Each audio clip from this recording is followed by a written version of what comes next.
Businesses are under enormous pressure to deliver services and products faster than ever before.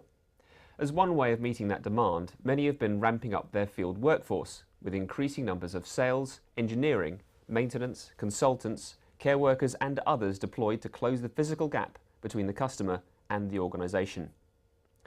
The field workforce has become essential for companies to compete, allowing them to be more efficient in their operations, as well as presenting a friendly face to the business. Customer service is a key differentiator, and a mobile workforce that operates in a timely and efficient manner can help to deliver a service that's exceptional rather than just plain ordinary. With more employees working off-site, there's a need for new ways of management, as well as a focus on tools that can allow them to communicate and deliver the service required. Field workers need to be able to share documents and data in real time, or to provide hard copies of relevant documents for the customer. These processes fit in with the wider aims of businesses that are undergoing digital transformation. At the same time, logistical frameworks are required to ensure field workers operate in the most efficient way possible. Over the next 45 minutes, we'll be discussing the strategies for managing field workers, as well as the sorts of technologies they need to do their jobs and keep customers happy. And joining me today to discuss this topic is Jed Cairns, Head of Mobile at Brother. And next to Jed, we have Clive Fern, Sales Director at TAP. Good morning. And next to Clive, we have John Leonard, Research Director at Computing. Hi. And I'm Stuart Sumner, Editorial Director of Computing. Okay, so a little bit of housekeeping. So you can hopefully see us on your screens in front of you. There's a button at the bottom of your screen I want to direct you to, which is Ask a Question. You won't be surprised to hear that enables you to put questions to me here in the studio, and I'll put them to our experts today. Do please get your questions in as early as possible, though. What sometimes happens is with about 40 minutes gone, with about 5 minutes to go, suddenly I announce we're nearly finished, a flood of questions comes in, and of course I haven't got time to ask them. So please do get your questions in as early as possible, that would be great. We'll be opening up a couple of polls, one of which I'll open very shortly, so you'll see those on your screens. Please do answer that one. And we'll also have a few slides for you today presenting our research, and again that will appear on your screen automatically. Okay, so I promised the first poll, we're going to go into that now. So that should be appearing on your screens even as we speak. So I'm asking, does your organisation deploy a field workforce?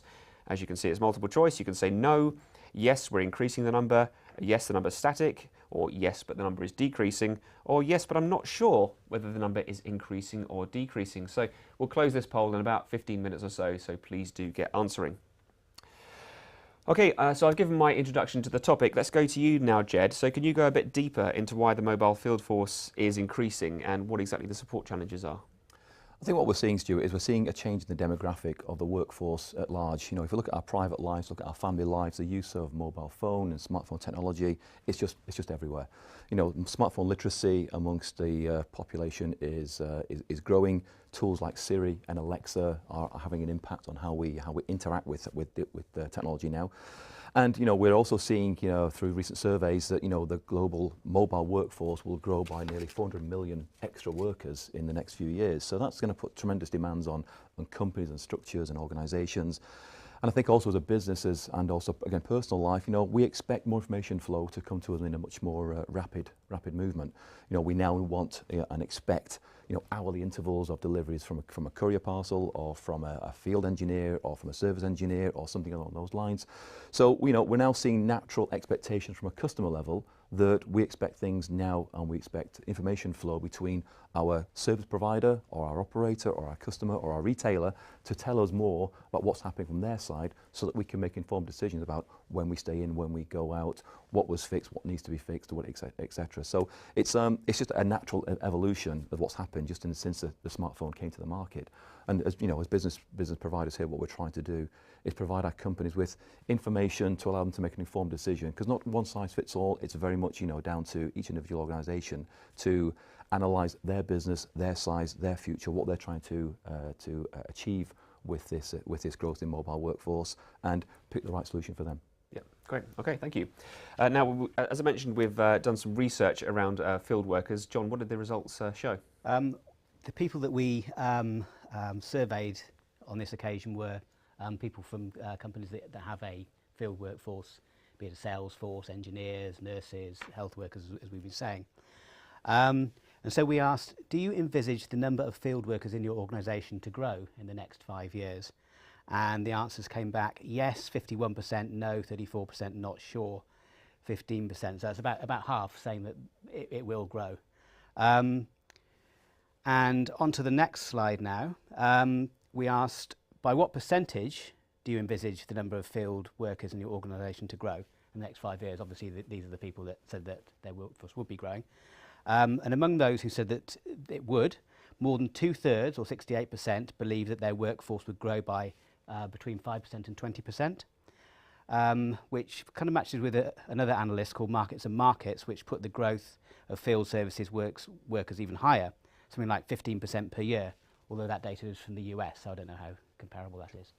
Okay, great. Thanks, John. Now, before we sort of talk about the numbers increasing and why that might be, let's go to you, Clive. Could you put a bit more sort of flesh on the bones and a bit more colour there and talk about what sort of workers make up the field workforce? So I think what we're seeing as an application provider to businesses is clearly technology has got far more inexpensive than it was a few years ago. Many years ago we would have been doing solutions around very expensive ruggedized devices which included the PDAs at the time with very small screens. I think today the access to low-cost tablets, low-cost smartphones is really helping to empower far more workers than we would have done historically, because behind every mobile worker there is a cost of the device, there is a cost of the airtime and the support. So clearly if one of the biggest costs, the device, is falling this way, it's a lot easier for people to justify the investment. Now, going into the types of workers we're seeing, I echo what John has said there, I echo what Jed has said about couriers and drivers. You know, we only have to think about the amount of couriers knocking on all of our doors these days and delivering parcels. 10 years ago they would have been on a half day or a day's delivery expectation window. Today my wife shops by those couriers that offer a 1 hour slot because she's a very busy lady and she needs to fit her parcels around the day that they come. But we look at maintenance and inspection, we look at people such as salespeople. People forget there's a lot of salespeople out there with technology, and there's a lot of salespeople out there which quite frankly are overburdened by manual processes. And they were some of the first people to be mobile, of course, in the days of the very first mobile phones and the very first laptops. They're still there, they're still growing, but they're still encumbered by too many manual processes. And then we look into domiciliary care. You mentioned healthcare. Yeah. The aging population, the amount of people now that are going out into the community to support those people. We look at charities. Face-to-face fundraising now is a really big area for charities to take those products and services to people on the front line. You know, I go through Euston train station a lot and there's always a charity there encouraging us to join as members. So I think it's really diverse today. I think it would have been a lot smaller kind of conversation 10 years ago. Let's not forget sectors of industry which really are still starting to embrace mobility, areas of hazardous workforce. Oil and gas inspections. Let's think about those areas where historically, again, people have been with clipboards. So I just see there are so many more mobile workers being enabled through technology at a far lower cost today, and that's really helping that poll, that feedback from the people on the end of this TV feed. So. Yeah, okay. So we've heard, Jed, I'll come to you with the next question. So we've heard about the sorts of workers that make up the field workforce.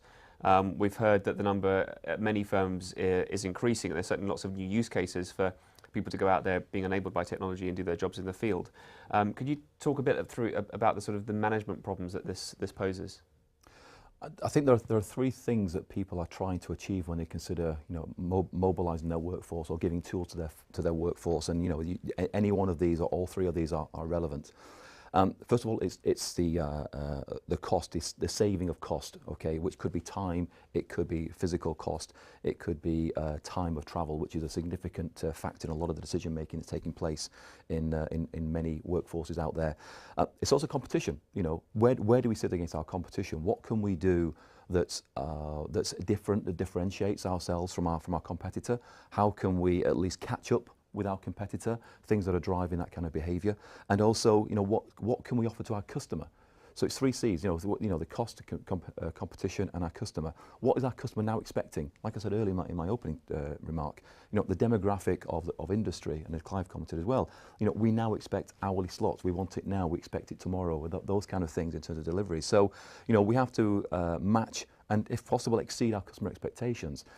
Now, that obviously throws into light, the introduction of technology, of services, of data breaches, of security, of personnel responsibility as well. So you have to look at, the size of your fleet, the size of the operation, the environment they're working in will depend on what kind of, support structure you'll offer to them. Again, if you go down the line of looking at particularly, let's say, niche technology, such as so maybe ultra rugged technology for only supply from a few suppliers, which means you're then tied back to that one service provider. That can be challenging, but those companies provide significant service levels that allow you to carry on with your day-to-day duty. Whereas you go for the smartphone technology, maybe from one of the well-known telco providers, then you have within every high street, a Vodafone, an O2, an EE, you can call upon those guys to provide you with a service. And as long as you have a capability to reinitialize, reconfigure that phone at a moment's notice to carry on with your working life, then those are tools which are perfectly acceptable and available today as we move forward. Yeah, great. Okay, thanks for that. So that's an overview of the issue that's happening, that the workforce is growing, and what some of the challenges are. Let's turn to the research now and see what the audience told us. Okay, Jed just mentioned security issues being a challenge, and in this question we asked, what are the biggest challenges to the business as a result of a growing mobile workforce? As I said, data security challenges came through at 62%. Just below that, cited by 57%, came technical support difficulties, which, as you imagine, might be fairly tricky in certain circumstances. Given that they are generally away from physical support networks, it's vital that equipment used by field workers is rugged and easy to use. In terms of organisational strategy, communication is a key issue mentioned. Organisations turn to mobile working as a way of completing tasks more swiftly, but this requires an efficient data management network set up for rapid response, or any potential efficiency gains will be eaten away by delays. You can easily see how that could happen. The tools and technologies selected for field workers obviously play a part here too. Great, thanks John. And actually sort of serendipitously we've had an audience question that plays it into this as well. So we're talking about the challenges. You've got a growing mobile workforce. What are the challenges? There's lots of support challenges we've heard about already, which ties in well to this question. Now, this person is claiming this. I don't know if this is true, but the claim from the audience member is that IBM in the USA have started pulling people back into offices to have more control over delivery. What do we think of that? I'll come to you first, Jed. Do you see that in many firms? I mean, I guess one of the early bits of research was around is your mobile workforce increasing or decreasing? What we found in the majority of cases is that it's increasing in many, but I guess maybe there are perhaps some companies that may be decreasing it. What do you think? Do you think is that a justified concern, to be that concerned about the support issues that you pull people away? And what are the risks of doing it that way rather than accepting the risks of having a growing mobile workforse? I don't agree with the comment. In fairness, I think that that there are individual circumstances which depending on what circumstances are, depends on what kind of policy you'll put in place.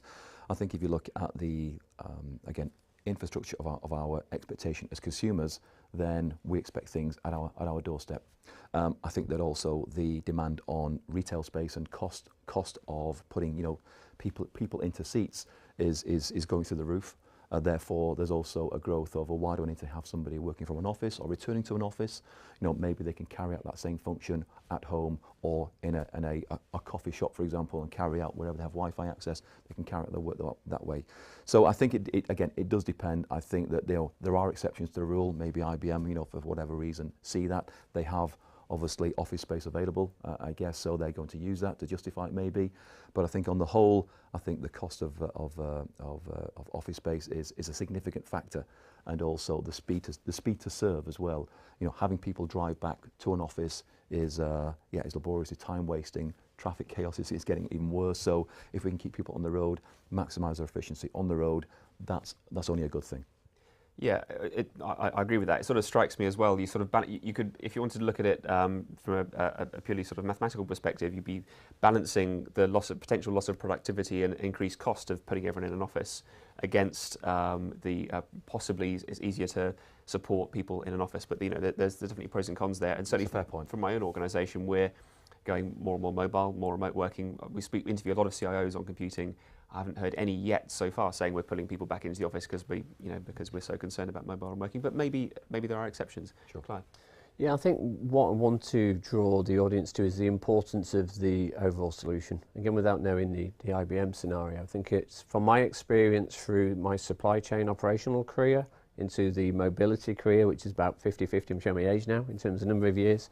I think what's really important in my experience working with some of the larger organisations is making sure it's the right device, it's the right applications, that the people are engaged. Crucially, that the support, if something goes wrong with the device, something goes wrong with the solution, who did they call? Who's first line? Who did they put that back to? What are the hours of first line? What's the second line support? This is about having the right solution overall to make sure that, for example, if Jed was without a device for a few hours, that might impact his whole business day. So what is the fail-safe for making sure that when that is logged, there is a speedy replacement of a staged device with the right encryption, right security protocols on there, perhaps the right MDM solution, so the right mobile device management tool, whether that be a BlackBerry, an AirWatch, a SOTI, it doesn't matter, but it's about the solution being fit for purpose. And that encompasses so many different areas. But if the IT teams are feeling challenged by not understanding that, seek a good partner. There are many partners locally that can impart knowledge.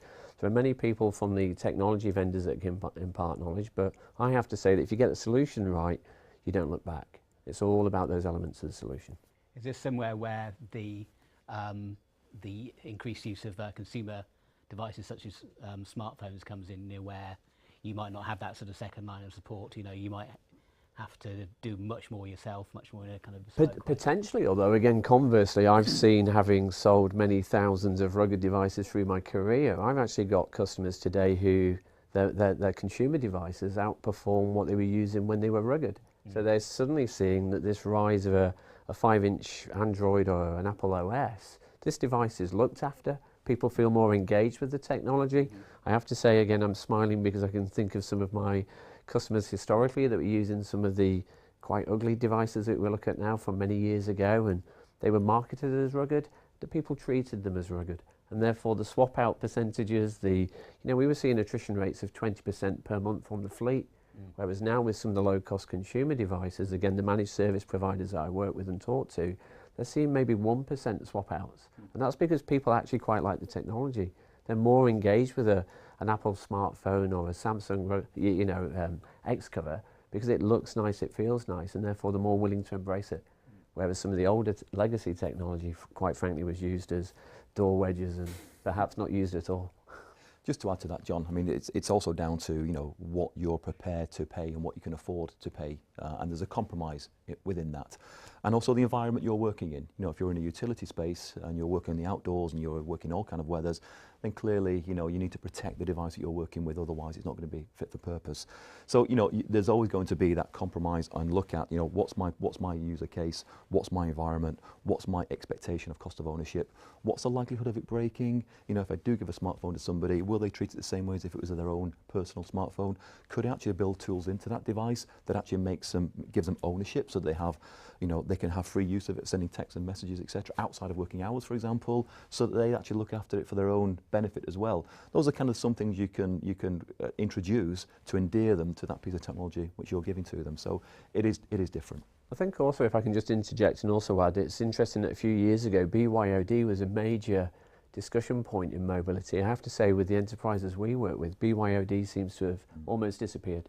Yeah. Now, whether that again is due to the rise in the importance of data security, securing devices. I mean, there's been so many instances over the last few years of data breaches. But I have to say, again, this is only my own personal experience, that BYOD seems to have just fallen away as a discussion point. Certainly here in the UK and EMEA, again, if we have some international representation, it may be very different over, stateside or, Asia. Yeah, certainly, I agree with that as well. BYD has fallen off the radar in terms of audience chief concerns, as far as we've seen as well. Now, we have to move on to the polls now. So we're going to close the first poll and have a quick look at the results. So thank you to all of you who voted in that one. So we asked you, does your organisation deploy a field workforce? And the results are here with me now. Yes, we're increasing the number of field workers was the largest response there. And then we had there's a few around the same. So people saying they're not sure was about the same number as those saying no. But the second largest, so increasing was the largest number, and the next largest is actually really badly presented to me on this screen. It's come through a bit strangely, so it's very hard for me to tell. But the next largest number was yes, but the number's static. So the majority are saying it's either increasing or it's static, which I guess ties in pretty much to what we expected. Sure. So that's great. Okay, we'll now go on to the second poll. So this will be coming up on your screens very shortly.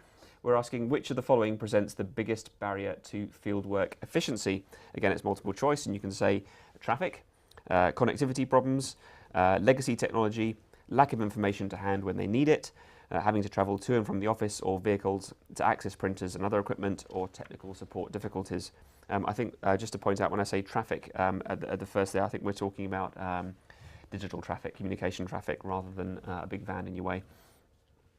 So, okay, let's talk about data security. We had a bit of research from John a few moments ago around that issue. So obviously it's a huge issue at the moment. We hear about breaches constantly, which always hit the headlines. We've got GDPR coming in May 2018. So there's lots of reasons to be very wary and be very worried about security recently. I'll come to you first, Jed. But this is we could talk all day about this, obviously. But from a top-line strategic level, what sort of measures need to be in place to ensure that data stays safe? I think security is a bigger topic than just data, actually. There are three aspects to security. There is data, clearly, and obviously that appears to be the most protected part of this topic. But also we have people to take care of as well. And we also have the asset itself to take care of as well. We have opportunist thieves out there who will take every opportunity to get the product from you. So you have to take care of that as a first part, obviously, because that's just a massive inconvenience and a cost challenge. And you can lock it down. We obviously have biometric logon and scanning tools now that enable us to certainly tie these things down. From people, then obviously, their executive accountability for the people within their workforce. So lone worker is obviously a key area that people need to consider. When also maybe two-way communication, also tagging where people are, GPS communication, or tagging where people are when they've arrived at a certain place. So let's not just focus on data, although that's obviously what seems to be forefront, and GDPR is obviously the buzz acronym at the moment. But when it comes to obviously data security, there are just some simple things you can put in place regarding that. The tool, there are lots of tools out there. No one size fits all, depending on the kind of data that you're holding there. And it's kind of remiss to say that there's only one way of doing this. Obviously, cloud computing, which Clive will touch on, in terms of keeping things in the cloud rather than on the device itself. Obviously, encrypting data and logon systems that are protected and pretty difficult to hack. Those kind of things. So again, I'll invite Clive to touch on his experience on this. Yeah, absolutely. I think, again, we could spend literally the whole day talking about this, and indeed, certainly in the customers where this comes up, and it comes up with every customer, it comes as no surprise. That is when our technical architects and CEOs sit there and run through literally documents which are many, many pages thick. So whether you're a retailer, a charity, you're in the MOD, everyone has different standards, different protocols, different back office systems, but it's always the hottest topic. Now, it takes some working through, but there's always a solution that comes out of that. Some customers are quite happy to have lots of their infrastructure in one of the major cloud providers today, such as an AWS or an Azure with Microsoft. Then they start looking at the kind of on-premise part of their data storage. And again, we have customers that are very centric. They're still very much what I call old school, and their data is paramount, so therefore it's fixed on-premise servers. But actually then you get down to the device level, and again this comes down to knowing the solution, knowing the architecture, but you can encrypt device, you can encrypt transfer of information crucially, and the standard of that encryption today is obviously well beyond where it was, say, 10 years ago. But the crucial thing is, every time this comes up as a topic, it's never stopped a single mobile workforce from rolling out. In all my history of whether it be the wider solutions or indeed as a software provider today. It's a question that needs answering, but it's not a blocker. We have never seen it be a blocker yet, and that is because certainly there are so many products even to help encrypt those devices today, from the transfer of the information over public networks to private APNs to actual device lockdown. You know, you can use Microsoft Intune if that fits your policy, and some policy it does. Or you can turn to one of the other MDM providers like a BlackBerry or an AirWatch.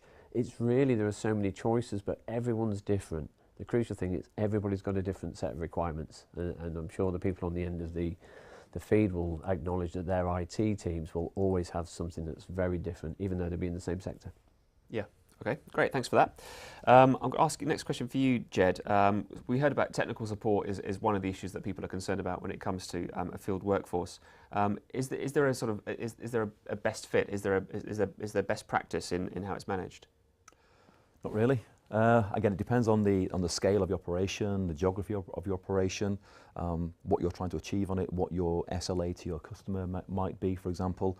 So I guess it's it's hard to give definitive answers on this, Stuart. Really, to be honest with you, you know, as a provider of print solutions, then you ask the question, what would happen if you couldn't print? Okay, and I guess it's always down to that. What would happen if something went wrong? And it's, you answer the question based on the expectation of the customer or the impact it would have on your business, the cost penalties that might be in play. So really, it's all about measuring whether the impact of an hour loss, a day loss, a 2-day loss, etc., is something which you can live with.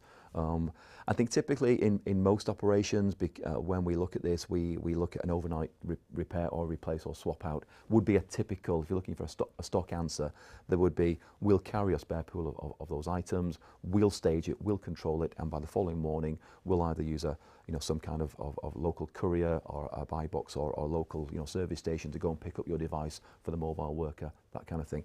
That works, and that obviously doesn't disrupt operational practice too much, because it's something that you have in place, and you can carry on working pretty much straight away. We see that as a fairly common practice. Yeah. Okay, I'll put this next one to Clive.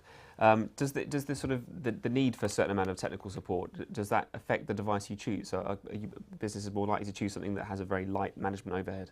I think it's important to understand which device suits the... There is no one-size device fits everybody within an organisation, let's be clear. A salesperson's choice of device or devices may be very different to maybe an inspection person that works within the same organisation.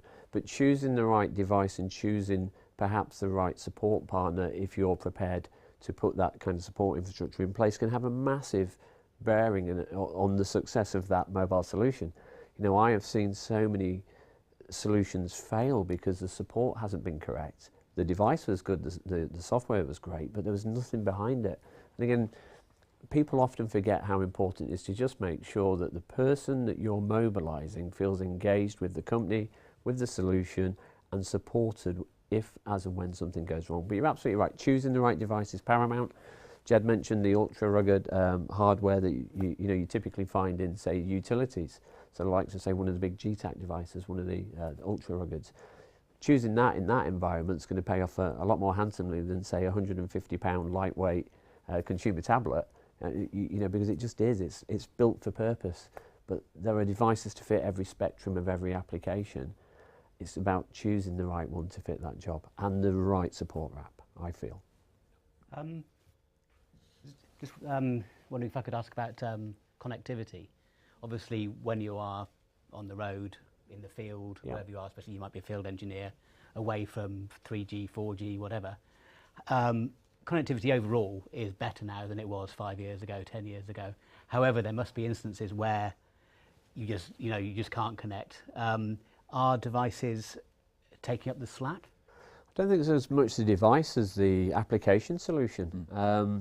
Don't expect to run web apps from a field in, even where I live in Cheshire in England, I can still name the same black spot for mobile phone signal that's been there for 20 years. So the point is about, don't expect the devices to pick up the slack, I feel. Sometimes it's the applications. So everything that we do as a company, for example, in the 100 countries around the world that we deploy apps to, is designed to work natively offline for those people that need a truly mobile solution, because you have to acknowledge it's pointless giving you, as John, a device and a mobile app if you can't use it for half the day because you don't have a signal. So, we hear about 4G now, but some areas of this country struggle for 3G.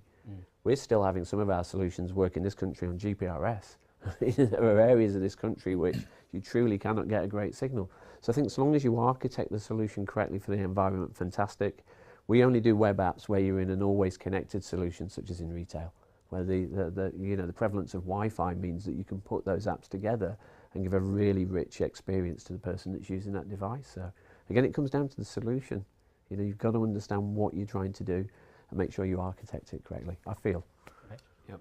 I absolutely agree with that as well. We talk about 4G, we talk about 5G. Often I'm on GPRS or nothing. I go away to Suffolk quite regularly, and I rarely have any kind of signal whatsoever, just black, completely nothing. So 3G would be great. People talk about 5G, I'd like 3G. This actually ties in really nicely to an audience question. I'll go to you first, Jed. Sure. The question is, do we think 5G will offer a step change to the world of the mobile worker? If we could rely upon it, possibly. But we've just had a discussion now that GPRS is a luxury in some parts of the country. I think as Clive said, and I wanted to kind of endorse that, but I think you covered it off nicely. That the reality is we will never have 100% coverage wherever we are, and we have to build that into an expectation within the application that we write, and that we have a store and forward capability within our application. So yes, there's a place for 5G. Of course there is. But it'll only be appropriate where we have that total reliability and where it's resilient and is proven to allow us to get the data access that we're looking for, to allow us to make that informed decision with the data that's coming down to us.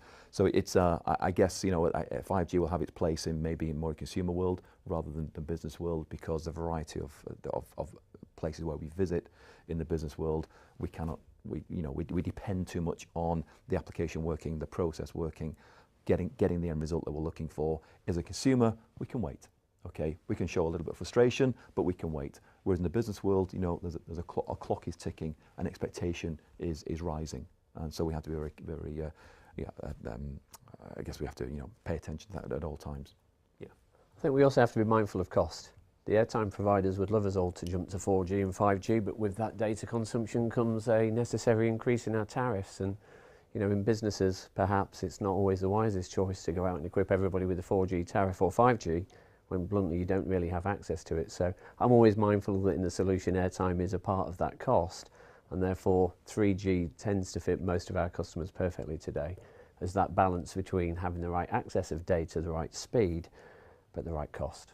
Yeah, okay, thanks for that. Now, we are unbelievably already running a little bit low on time, so we are pretty much in the final furlong, which means if you do have any questions and you're pondering when is the good time to ask it, that time is now. So please do get any more questions coming in.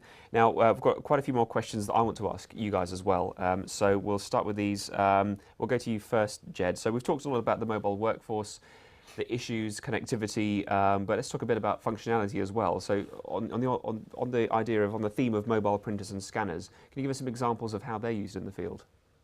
Yeah, sure. I mean, that's what we do for a living, brother. So we're Clive and I should be poles apart in terms of his capability of digitising the mobile workforce and taking as much paper out of the business.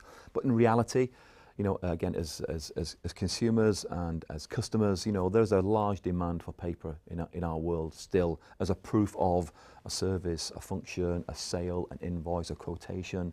So that's made up of that. Our customer base makes up that, and we're finding that we are also aiding our customers who have a workforce from avoiding them having to go back to a point to be able to print a document, to have it sealed up in an envelope, posted out and sent out to a customer. We've got plenty of total cost of ownership and ROI tools that demonstrate that is by far the most expensive way of doing that, and having mobile printing is a massive advantage to be able to deliver a service there and then. Remember, go back to a previous point, the clock is ticking. Let's try and finish the application, let's try and finish the job, the survey, the domiciliary care, leaving the care notes with the patient is something we're seeing a large uptake on.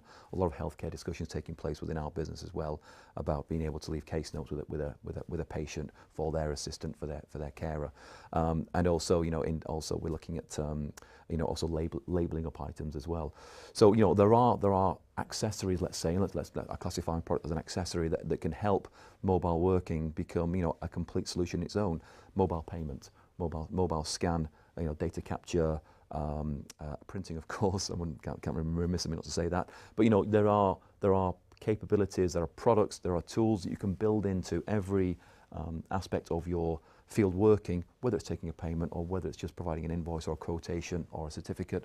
Again, one of the rises we're seeing is in leaving on-site gas certificates, which we might take for granted, but actually if we can carry out that service and carry out that function and leave the certificate there and then that's a massive advantage to those businesses as well.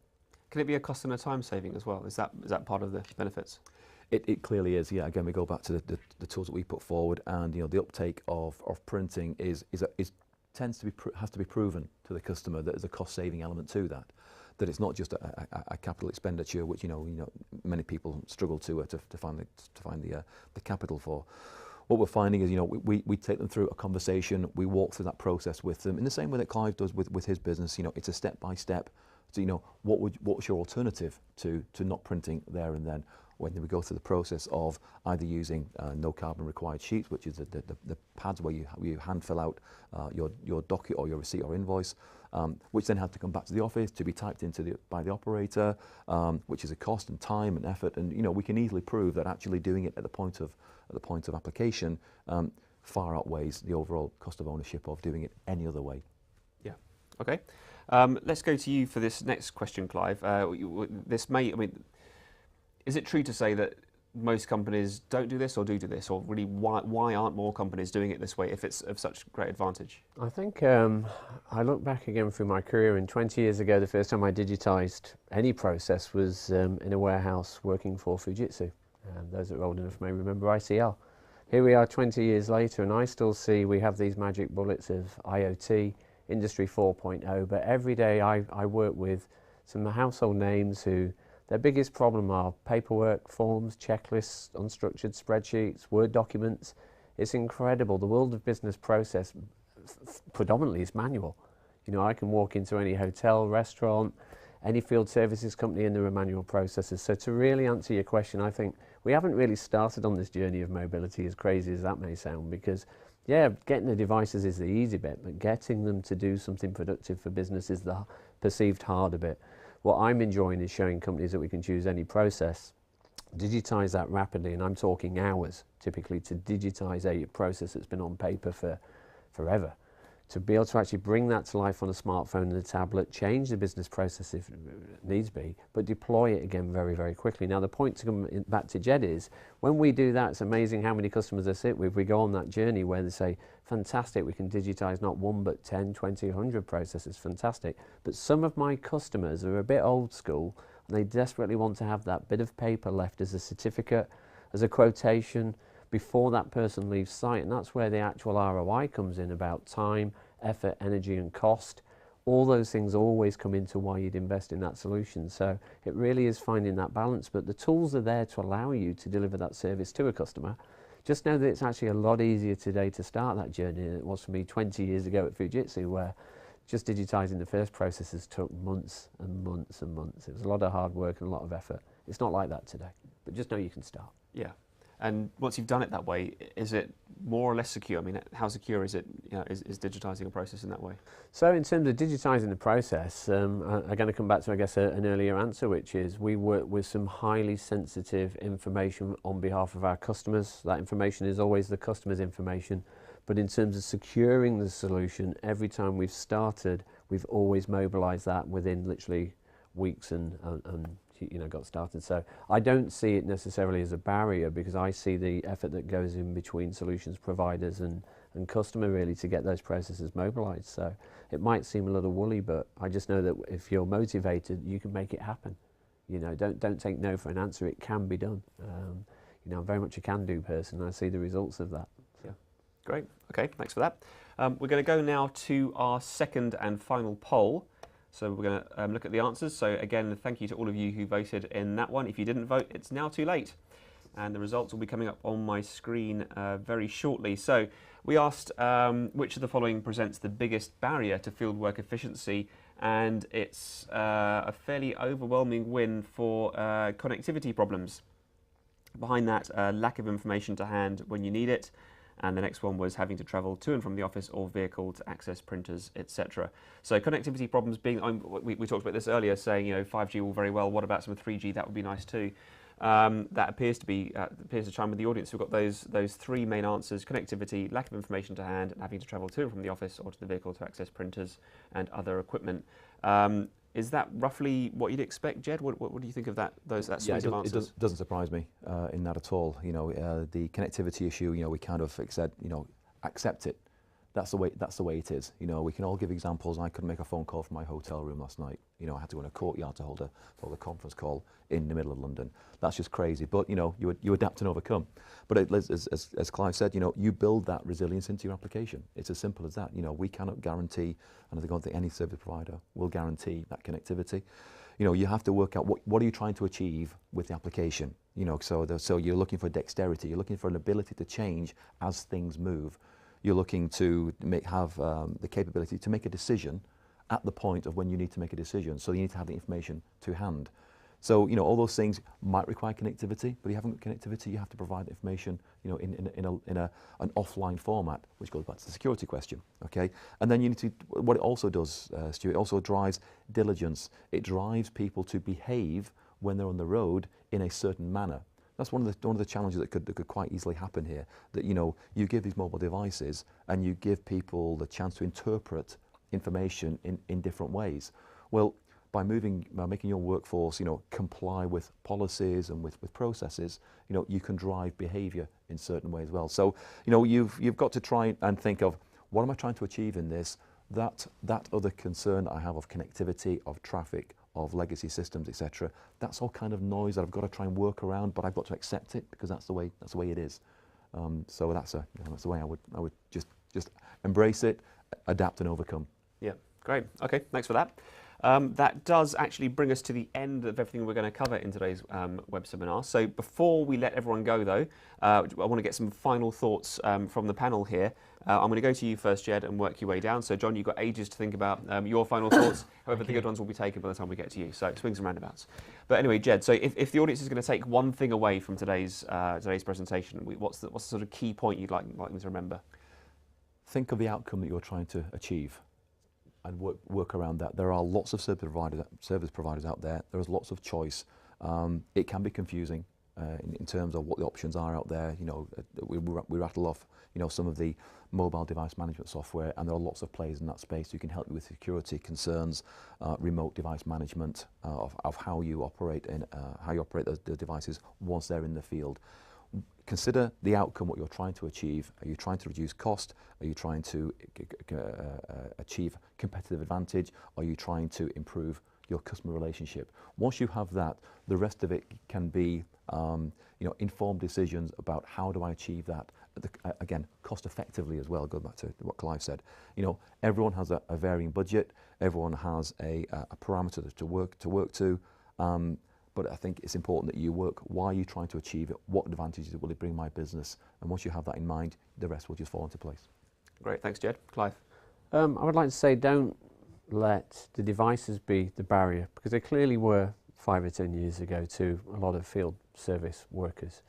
Don't let the apps be a barrier, and don't let connectivity be a barrier, because for every one of these barriers, it's through discussion and through knowledge and through seeking those right partners, seeking the right advice, we'll find solutions that can really help you deliver what you're trying to do to the frontline people that really need those solutions. So I come from a supply chain background of can-do and positivity, and we always found a way to make things happen. So, you know, don't feel alone. Seek help, seek guidance, seek some support from your peers and from your technology partners, but if there's a will, there's a way. Great, thanks. And John? I was just interested in this idea that the mobile workforce is increasing, and I was just sort of thinking back 20 years ago when you pretty much had to clock into an office, you know, not a factory, an office, and all that's totally changed now. I work from home 2 or 3 days a week. You know, we can work from anywhere, we can turn up pretty much any time, we can work pretty much any time, and things have changed faster than we could have ever imagined, I think, you know, and the increase of the mobile workforce is obviously part of that process, which is being driven by mobile technology. Great. So very interesting. Cool, thanks, John. And that is, as I said, unfortunately all we have time for today. It just remains for me to thank the panel. Thank you, Jed, Clive and John. And of course, thank you to you. Thank you for watching. Thank you for your answering the polls and for your questions. We appreciate all of them. So thanks for watching and goodbye.